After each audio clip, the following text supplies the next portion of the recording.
so excited about Colorado Gifts Day. I think we have so much to talk about and so much to be grateful for. We have had such a busy year this year, and I'm so excited for 2023. We have so many things to fill you in on as to what we're doing next year. Because so many great things happened this year that we just want to build on that for 2023. Let's start with the wonderful news of breaking ground for the new building, which we've all been so excited about for many years, and we finally get to do that in March. And talk a little bit for those who don't know about what that entails. What is going to be new and exciting when we break ground?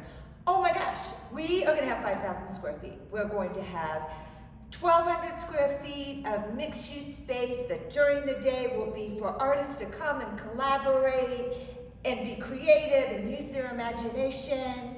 Then at night, it'll be used for the community or additional classroom space. And then, of course, we have the ceramic studio. Yes, so exciting. Getting out of the Miller House, which has been such a wonderful place for us to start our ceramics program. And it's going to be that times 10 as far as the amount of light that we have in the studio, wheels, the amount of space that we have. We are doubling the number of wheels that we currently have. So those of you that love wheel throwing, you can come join us for beginner classes and intermediate and advanced classes. We've got so much going on with that. And we do, and then if you're an artist, we'll have 6 artist studios for you to rent. And then I think one of the most things I'm so excited about is the Artist in Residence program. Yes, and I've got some really great things in the works with that. We're going to be looking for artists in residence from down the hill, from out of state, working with a partnership with Access Gallery in the hopes that we can get one of their artists who works with the adults with disabilities community who can come and serve as one of our artists in residence. So that program is really going to offer us some exciting opportunities to bring in some new teaching artists to Evergreen. So let's talk about what's going to happen beginning January 2023. Yes. So why don't you tell us about some education and what's happening there? Sure, of course. So our education program, as you know, year over year has just grown and expanded. We hired Emiko Martinez full-time as our education program manager. She is working on expanding our classes. We are working on full-day summer camp this year. That's something that a lot of the parents in the community have asked for, so we've got that in the works. And we have 3 workshops in the works right now, all of which will be multi-day workshops with instructors nationally known that we will be bringing to Evergreen to offer up some opportunities to dig deeper into your craft, whether it's sculpture or painting. We've got a lot of things in the works for that. And speaking of sculpture, I just thought about that sculpture Evergreen. Yes. Oh my gosh, you had some exciting news to tell me on Friday. What's happening around the sculpture walk with an exhibit? Oh yes, so for those of you who don't know, we were part of an exciting merger. Sculpture Evergreen has become as of January 1st, will be a program of CAE. Just 2 really strong organizations, CAE and Sculpture Evergreen, that have an amazing history, each of them. And we decided it was about time to combine forces. So Sculpture Evergreen will come under the umbrella of CAE. We have the Sculpture Walk, which happens every year. Installation for that will be on June 3rd, which is also the day of CAE's Day of the Arts. And we will have the call for entries for that is open for new sculptures all over town. And then remind me, what did I tell you Friday? About the exhibit. Yes, so sorry. The sculpture exhibit. So our June exhibit, because we are celebrating all things sculpture, we thought it would be really exciting to kick off the sculpture walk with an exhibit in our gallery that is all sculpture driven. We're collaborating with 2 sculptors out of Loveland who are working with us. We're going to bring in sculptors from all over Colorado and really go all out in the gallery, in addition to the sculptures that are around town.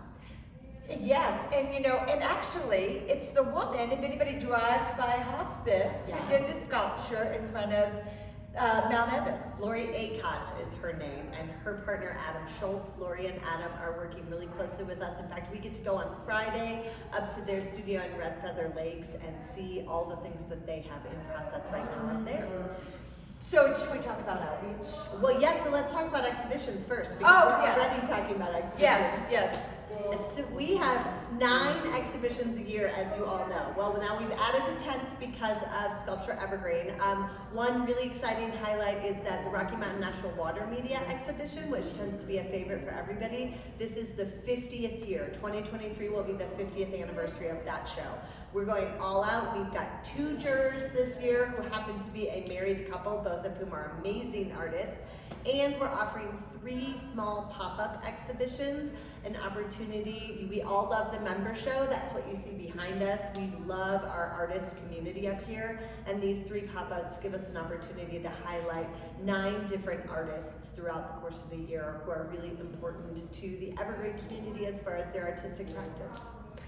So now outreach. Now outreach. You know, we were so excited in 2022, we partnered with Echo. And I think that was one of the proudest things that we did here is that we partnered with Echo and we brought in some of their recipients and we said, here's an open art studio for you. We had Megan Anderson lead it, who is a certified art therapist, and they created a body of artwork to sell at Summerfest, where they received 100% of those profits. And if you were at Summerfest, their tent was so beautiful. They had paintings, they had wood burning.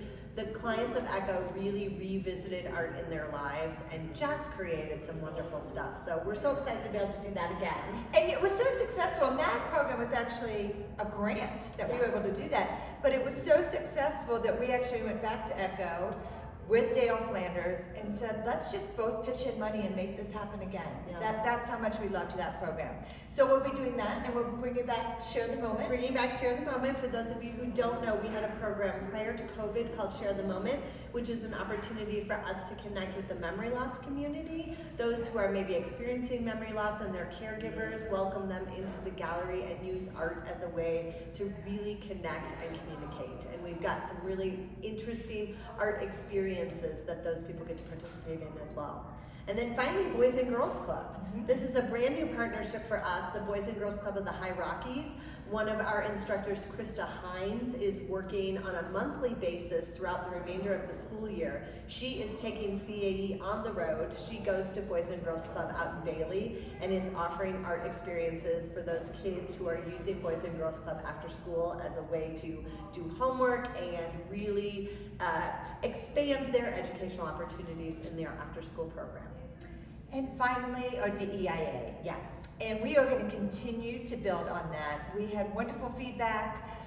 We did 4 this year, and a safe zone training. And for people who don't know, DEIA stands for Diversity, Equity, Inclusivity, and Accessibility. And we really dug into that as a way to take what we are already doing with art and create more important conversations in the community. And so we have 6 of them planned for next year. So we are super excited.